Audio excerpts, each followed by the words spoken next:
Halo, assalamualaikum. Oke, teman-teman, banyak banget yang mengeluhkan permasalahan di pemeliharaan ikan gapi, terutama untuk teman-teman yang memelihara ekor yang lebar, baik itu yang delta tail atau big tail ya.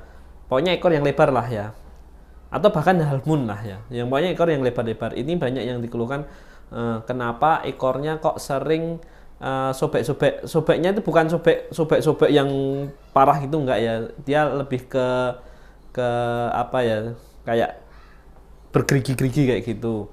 Nah, kemudian banyak yang tanya kenapa penyebabnya kok bisa bergerigi seperti itu. Nah, ini mungkin saya akan menambahkan sedikit pengalaman saya buat teman-teman, kenapa ekor gapi kok nggak bisa rapi serapi mungkin gitu loh. Yang pertama mungkin karena memang dari segi ikannya ya. Kalau lace itu memang kadang sulit rapinya, karena memang lace itu karakternya dia punya ekor yang tulangnya sering keluar dikit-dikit gitu loh. Nah, itu memang bukan karena dia digigit atau bukan karena dia kena penyakit ya, memang karakternya lace kayak gitu. Atau mungkin swallow ribbon ya. Swallow ribbon yang memang ekornya akan keluar-keluar tulangnya, kemudian dia bentuk kayak gimbal gitulah ya. Jadi dia kembel-kembel kayak rambut gimbal lah, itu namanya swallow ribbon. Nah, itu karena jenis ya.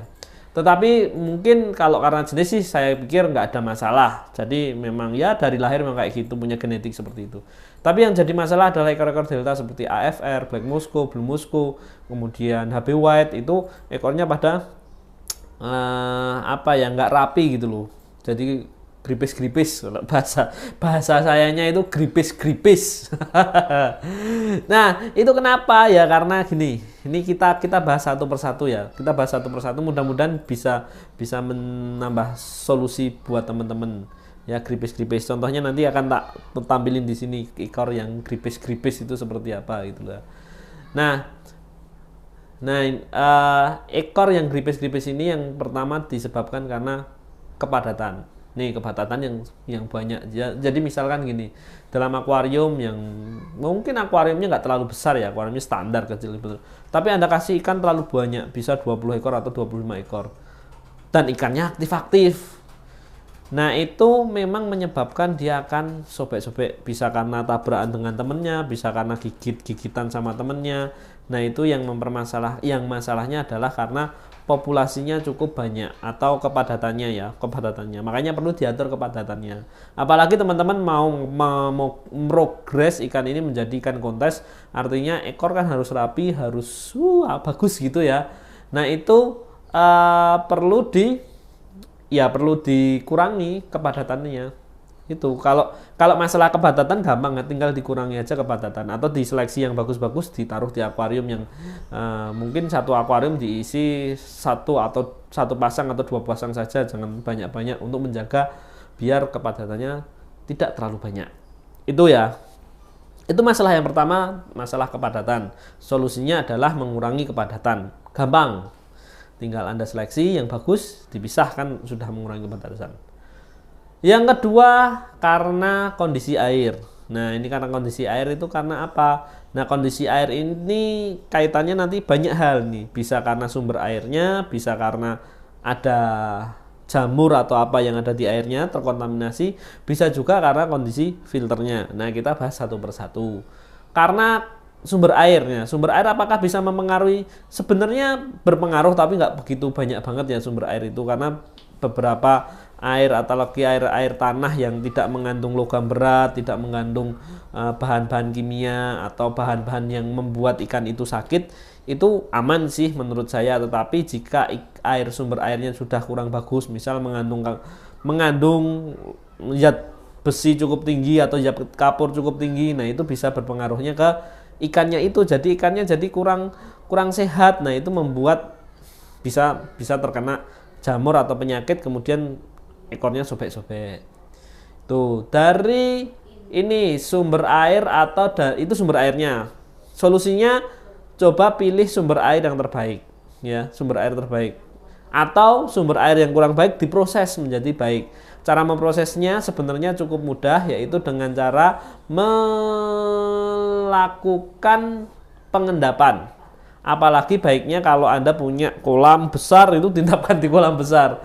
Jadi semakin lama pengendapannya akan semakin baik air yang yang digunakan itu. Jadi perlu diendapkan dan perlu kalau di Gapi sendiri cukuplah dengan pengendapan. Apalagi di pas pengendapan itu ada proses dikasih aerasi atau bahkan mungkin ditambah dengan lingkungan menjadi lingkungan yang bagus, misal ditaruh di kolam kemudian ditaruh tanaman air atau bahkan biar keluar lumut yang bagus ya, bukan lumut yang hijau ya, bukan lumut yang membuat air hijau, itu bisa digunakan.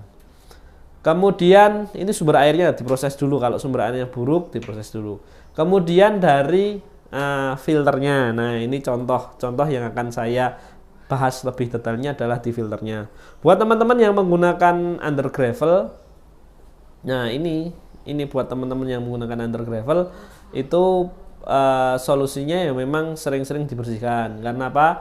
Karena kalau tidak dibersihkan itu membuat ada beberapa, entah itu kutu, entah itu apalah hewan yang kecil-kecil, aku nggak ngerti namanya.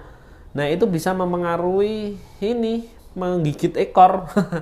Kalau yang banyak ditemui adalah kutu batu. Mau tahu seperti apa kutu batu? Nah, nanti dilihat aja video ini, ada contoh kutu batu itu seperti apa. Banyak kecil banget tapi gerak-gerak. Nah, itu bisa memakan ekor yang tadinya rapi jadi tersobek-sobek gitu.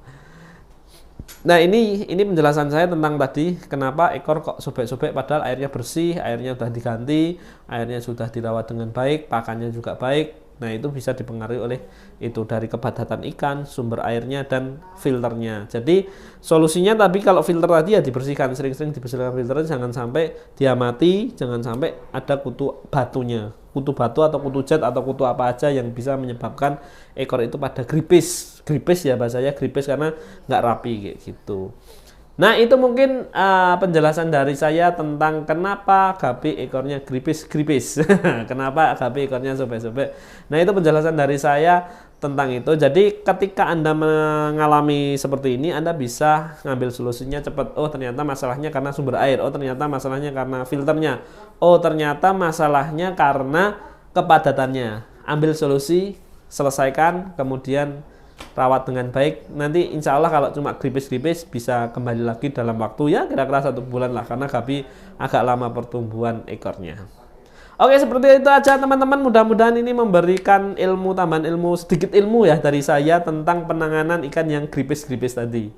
Oke ya, terima kasih sudah menyaksikan acara ini. Mudah-mudahan bermanfaat dan selalu bahagia.